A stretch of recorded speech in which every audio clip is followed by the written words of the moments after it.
दुनिया के सबसे अमीर लोगों की लिस्ट में दूसरे नंबर पर आने वाले हाईली सक्सेसफुल इंसान इलॉन मस्क इतने सक्सेसफुल क्यों हैं? है ये तो सबको पता है, लेकिन क्यों है? और वो भी एकदम सही तरीके से नहीं पता लोगों को कि वो क्यों है। जो हाल ही में दुनिया के पहले सबसे अमीर बन गए थे, अब वो जेफ बेजोस से $1-2 बिलियन पीछे चले गए। ये आगे पीछे तो चलता रहता है। मैं पैसा दिखाकर इलॉन मस्क को बड़ा नहीं दिखाना चाहता। वो जो कर रहे हैं ना, वो जो है, वो दुनिया के सबसे अमीर बनने से कहीं ऊपर है। क्यों इलॉन मस्क ऐसे है कि जब कोई ट्विटर पर ट्वीट करता है कि इलॉन मस्क अब दुनिया के सबसे अमीर आदमी है, तो ट्विटर पे इलॉन मस्क खुद रिस्पॉन्स करते हैं उस ट्वीट का कि कितनी अनोखी बात है, जो भी है काम पर लगते हैं फिर से। आज मैं आपको इलॉन मस्क के बारे में कुछ ऐसी रिसर्च बताने वाला हूं जो आपको नहीं पता, जो आपने कहीं नहीं देखी होगी, जो इलॉन मस्क को दुनिया से काफी अलग बनाती है।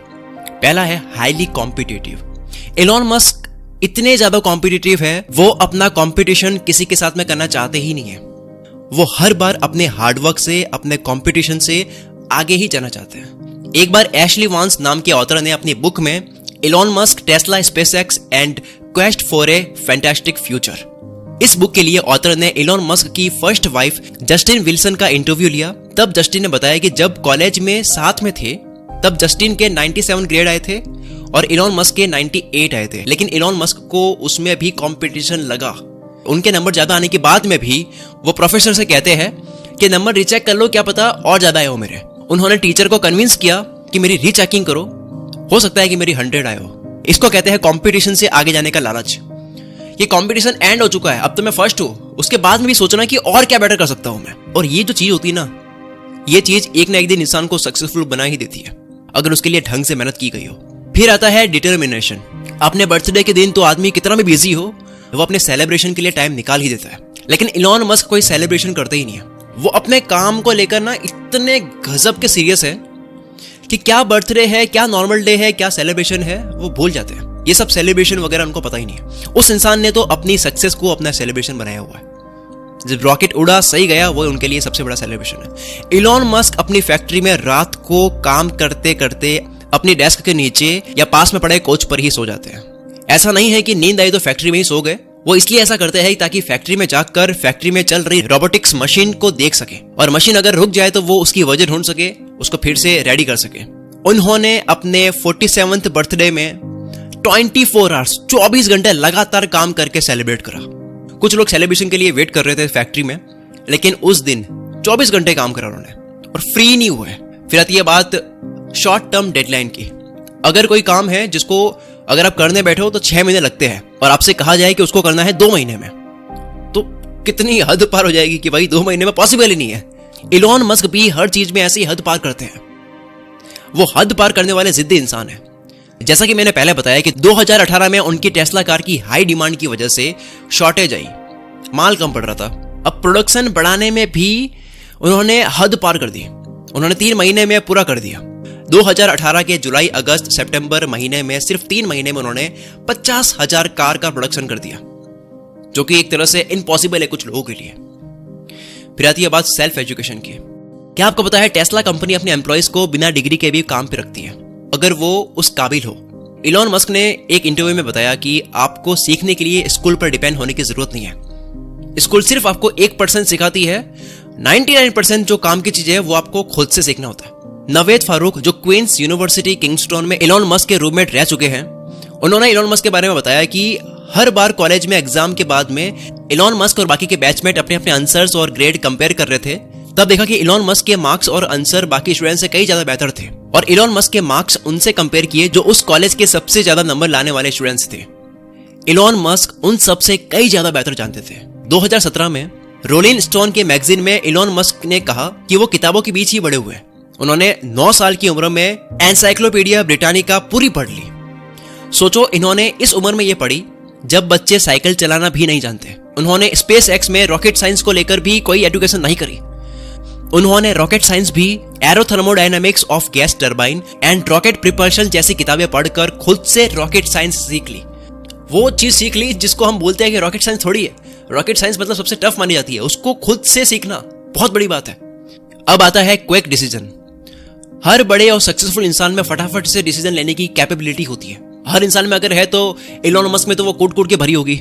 एक बार टेस्ला फैक्ट्री में मशीन टूल खराब हो गया था, जो सिर्फ फ्रांस में बनता है, लेकिन इलॉन मस्क ने उसे ऑर्डर नहीं किया कि वो बाद में आएगा, इतने दिन लगेगा आने में, बल्कि प्राइवेट जेट निकाला अपना और फ्रांस चले गए उसको लेने के लिए, और सेम डे उसको लेकर आ गए ताकि काम डिस्टर्ब ना हो, ताकि प्रोडक्शन में कोई कमी ना हो, देरी ना हो। अगर ये बात भी आपको नॉर्मल लगे तो ऐसे बहुत किस्से हैं जिस पर कभी पहली फुर्सत में इलॉन मस्क के क्विक डिसीजन के ऊपर मैं वीडियो बनाऊंगा अलग से कभी। चलो एक और किस्सा सुनो।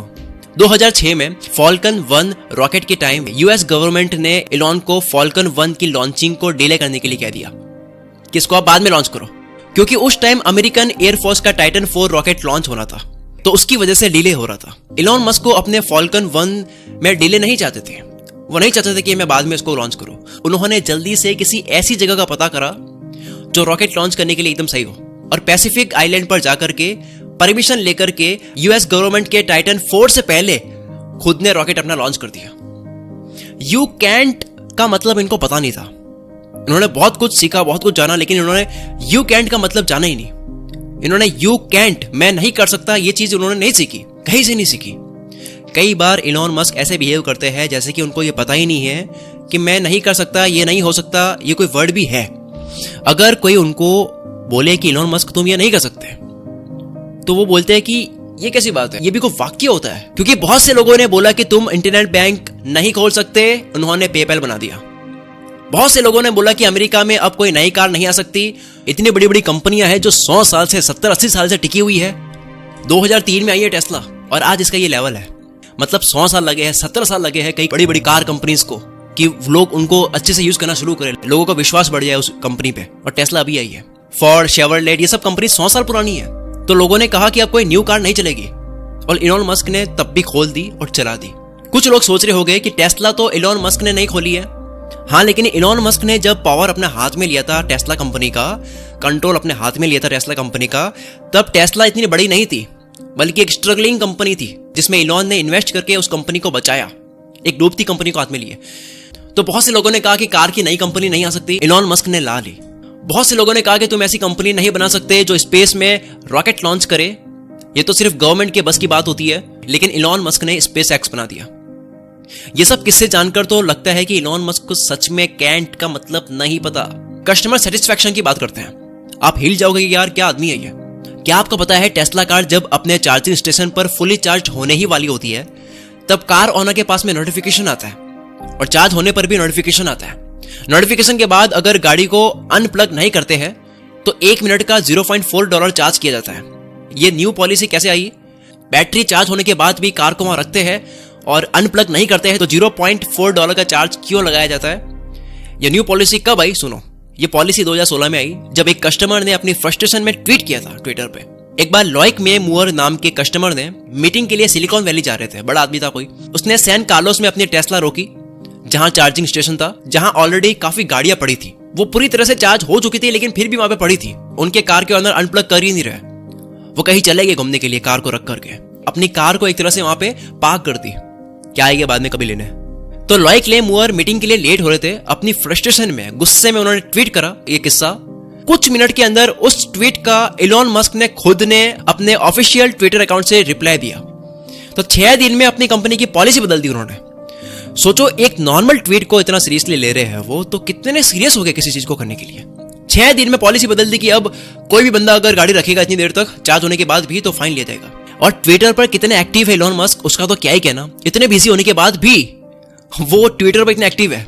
जब उन्होंने यूज सिग्नल ट्वीट करा, उसके बाद सिग्नल ऐप इतनी यूज होने लगी, लोग मतलब उसको इंस्टॉल करने लग गए और ऐप स्टोर में टॉप पे आने लग गई। पता ही नहीं था किसी को कि सिग्नल क्या है। टेक्निकल लोगों को भी नहीं पता था कि सिग्नल क्या है, और पूरा वर्ल्ड जानने लग गया कि सिग्नल क्या है, सिर्फ एक ट्वीट से, इलॉन मस्क के एक ट्वीट से। अगर आप भी इलॉन मस्क की तरह जिंदगी में कुछ ना कुछ सीखना चाहते हो तो बुक से अच्छा माध्यम और कोई नहीं हो सकता। दुनिया कितनी ही डिजिटल हो जाए, कितने ही वीडियोस वगैरह बनने लग जाए, लेकिन बुक से आप जो सीख सकते हो वो आप कहीं से नहीं सीख सकते, क्योंकि बुक्स में डिटेल में बात करी जाती है।